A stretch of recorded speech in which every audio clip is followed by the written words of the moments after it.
ये आकाशवाणी रायपुर है। छत्तीसगढ़ी समाचार बुलेटिन के संग किरण वर्मा के जय जोहार। अब सुनो आज के प्रमुख समाचार। मुख्यमंत्री भूपेश बघेल प्रदेश में कोरोना संक्रमण के रोकथाम और बचाव के जम्मो उपाय के कड़ाई ले पालन करे के निर्देश दिन है। राज्य सरकार राज्य प्रशासनिक सेवा के 10 अधिकारी मन के तबादला के आदेश जारी करे है। 5 नगर निगम आयुक्त के प्रभार बदले गए है और छत्तीसगढ़ विधानसभा में बजट सत्र के तीसरा दिन आज अनुपूरक बजट में चर्चा होवत है। सुनो एक जरूरी संदेश। कोविड महामारी के खिलाफ देश एकजुट होकर लड़त है। आपो मन हमर संग सुरक्षा और बचाव के 3 सरल जरूरी उपाय के संकल्प लेवो। पहली उपाय, जब भी घर ले बाहर निकलो मास्क जरूर लगावो। दूसरा उपाय, लोगन ले 2 गज के सुरक्षित दूरी रखना ही जरूरी। तीसरा उपाय, अपन हाथ घेरी बेरी साबुन और पानी ले बने असन धोवो। ये 3 आसान उपाय अपना के आप मन कोरोना ला हरा सकत हो।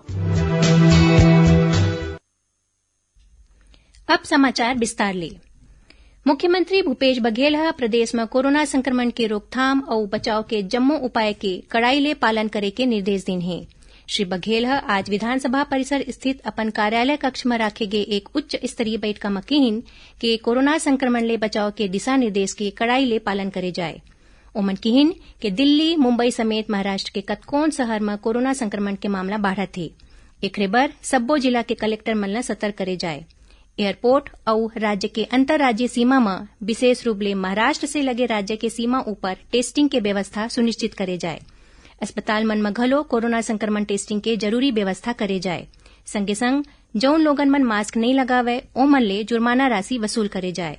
मुख्यमंत्री हकीन के चौक चौराहा मन में घोषणा करा के मनखे मन ल मास्क पहने बर, फिजिकल डिस्टेंसिंग के पालन करे बर और समय समय में हाथ ल धोए बर जागरूक करे जाए। सार्वजनिक स्थान मन में तापमान जांचे के व्यवस्था घलो करे जाए। मुख्यमंत्री हकीन के उपाय के पालन करे ले राज्य में अब तक कोरोना ला रोके में बहुत हद तक सफलता मिले है।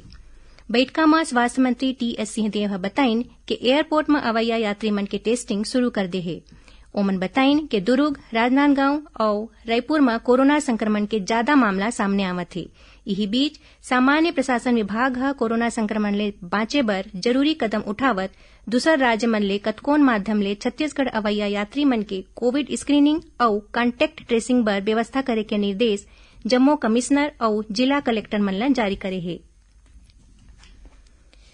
केंद्र सरकार कोविड महामारी के प्रबंधन और नियंत्रण के सार्वजनिक स्वास्थ्य उपाय में राज्य मन के सहायता बर कतकोन क्षेत्र मन के विशेषज्ञ के 10 ठीन दल तैनात करे है। 3 सदस्य के हरेक दल के नेतृत्व स्वास्थ्य मंत्रालय संयुक्त सचिव स्तर के अधिकारी ला सौंपे है। ये दल छत्तीसगढ़ समेत महाराष्ट्र, केरल, मध्य प्रदेश, गुजरात, पंजाब, कर्नाटक, तमिलनाडु, पश्चिम बंगाल और केंद्र शासित प्रदेश जम्मू कश्मीर भेजे गए है। ये दल राज्य और स्थानीय प्रशासन संग मिल के काम करही। यही बीच केंद्रीय स्वास्थ्य मंत्रालय कई राज्य में कोविड-19 के बढ़त मामला ला देखकर छत्तीसगढ़ समेत दूसर राज्य के स्वास्थ्य कर्मी और अग्रिम पंक्ति के कर्मी मन के टीकाकरण में तेजी लाए बर कहे है।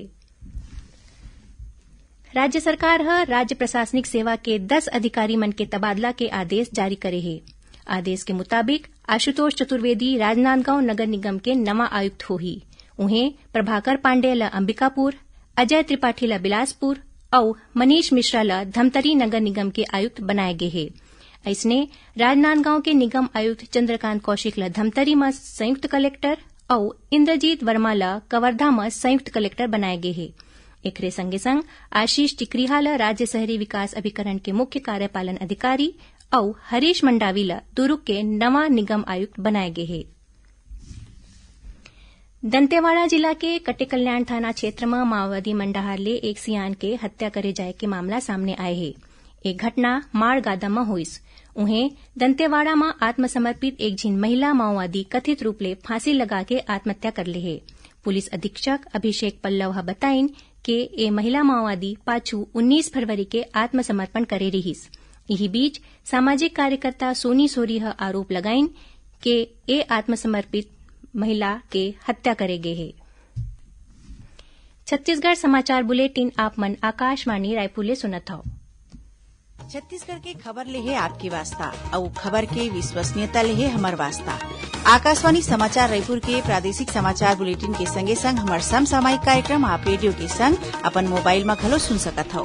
आकाशवाणी समाचार फेसबुक, ट्विटर और यूट्यूब में घलो हावय। हमार फेसबुक पेज हरे Chhattisgarh news on AIR, Twitter handle CGAIR news और हमार यूट्यूब चैनल हरे छत्तीसगढ़ AIR न्यूज। तो अब रेडियो के संगे संग आपके मोबाइल के माध्यम ले हम आप तक पहुंचत हन। छत्तीसगढ़ के हर खबर पर सुनत रहो आकाशवाणी समाचार। अब आगू बढ़बो बाँचे समाचार कोती। छत्तीसगढ़ विधानसभा में बजट सत्र के तीसरैया दिन आज अनुपूरक बजट में चर्चा होवत हे।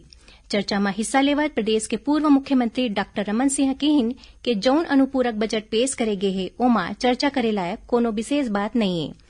ओमन कहिन के एमा रोजगार विषय ऊपर चर्चा होना चाहिए।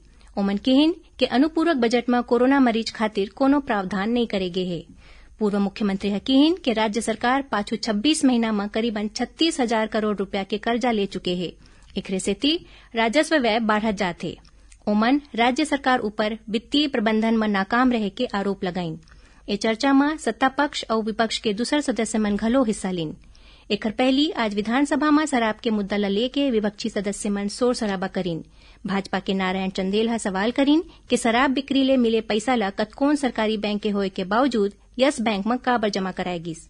एकर जवाब में आबकारी मंत्री कवासी लखमा कहिन के महासमुंद में शराब बिक्री के 5.25 करोड़ रुपया यस बैंक में जमा करा गए रहिस। फिर बैंक के कोनो गड़बड़ी के कारण सरकार के खाता में पैसा नहीं आ सकिस। फिलहाल ये मामला के निपटारा नहीं हो सके है। यदि बैंक डहले पैसा नहीं मिली तो ओखर जमानत राशि ला एला समायोजित कर ले जाही। मंत्री के जवाब ले असंतुष्ट होके विपक्षी सदस्य मन सदन ले बहिर्गमन कर दिन। दुर्ग के पंडित रविशंकर शुक्ल स्टेडियम में 3 ले 12 मार्च तक थल सेना भर्ती रैली के आयोजन करे जाही। कलेक्टर सर्वेश्वर नरेंद्र भूरे एक पत्रकार वार्ता में बताइन कि जिला प्रशासन डहार ले रैली ले जुड़े सब्बो तैयारी पूरा कर ले गे हे। ए भर्ती रैली में प्रदेश के सब्बो जिला ले 40,000 ले ज्यादा नौजवान मन के शामिल होए की उम्मीद है। थल सेना के संगे संग जिला प्रशासन डहार ले प्रतिभागी मन के सुविधा ला ध्यान में राखत ओमन के रुके के और रेलवे बस स्टैंड ले आए जाए बर निःशुल्क सिटी बस के व्यवस्था करे गे हे। भर्ती ले जुड़े जानकारी बर जिला रोजगार कार्यालय मालवीय नगर दुर्ग में कंट्रोल रूम बनाए गे हे। एकर संपर्क नंबर 0788232001 हवे। सड़क सुरक्षा के महत्व के विषय में जन जागरूकता बढ़ाए बर नवा रायपुर स्थित शहीद वीर नारायण सिंह अंतर्राष्ट्रीय क्रिकेट स्टेडियम में 5 ले 21 मार्च तक road safety world series cricket tournament के आयोजन करे जाही। ए दौरान कुल 15 मैच होही। मुख्यमंत्री भूपेश बघेल ए टूर्नामेंट के शुभारंभ करही। परिवहन मंत्री मोहम्मद अकबर आज विधानसभा परिसर स्थित कक्ष में कार्यकारिणी समिति के बैठक में ए टूर्नामेंट की तैयारी के समीक्षा करीन। बैठक में बताया गिस कि टूर्नामेंट के टिकट की कीमत दूसरा श्रेणी मन के 500 रुपया ले 10,000 रुपया तक राखे गे हे। मुख्यमंत्री भूपेश बघेल मासिक रेडियो वार्ता लोकवाणी में ए दारी प्रदेश के नारी शक्ति ला संबोधित करही। इस संबंध में प्रदेश के माई लोगिन मन आकाशवाणी रायपुर के दूरभाष नंबर 0771-243-0501 502 और 503 में 24 ले 26 फरवरी तक मझनिया 3 ले 4 बजे के बीच फोन करके अपन सवाल रिकॉर्ड करा सकत हैं। लोकवाणी के प्रसारण 14 मार्च के होही। एला छत्तीसगढ़ स्थित आकाशवाणी के जम्मू केंद्र, FM रेडियो और क्षेत्रीय समाचार चैनल मन ले बिहनिया 10:30 ले 11 बजे तक प्रसारित करे जाही। रायपुर और बिलासपुर खेल अकादमी में हॉकी, तीरंदाजी और एथलेटिक्स में निःशुल्क प्रशिक्षण बर बीजापुर के मिनी स्टेडियम में चयन स्पर्धा के आयोजन करेगिस। एमा 116 खिलाड़ी मन भाग लीन। जिला स्तरीय ट्रायल में चुने गए खिलाड़ी मन ला राज्य स्तरीय ट्रायल स्पर्धा पर रायपुर और बिलासपुर भेजे जाही। आखिर में प्रमुख समाचार एक घाव फेर। मुख्यमंत्री भूपेश बघेल प्रदेश में कोरोना संक्रमण के रोकथाम और बचाव के जम्मो उपाय के कड़ाई ले पालन करे के निर्देश दिन है। राज्य सरकार राज्य प्रशासनिक सेवा के 10 अधिकारी मन के तबादला के आदेश जारी करे है। 5 नगर निगम आयुक्त के प्रभार बदले गए है और छत्तीसगढ़ विधानसभा में बजट सत्र के तीसरैया दिन आज अनुपूरक बजट में चर्चा हुआ थे। एकरे संग छत्तीसगढ़ी समाचार बुलेटिन यहीं सिरावत है। जय जोहार।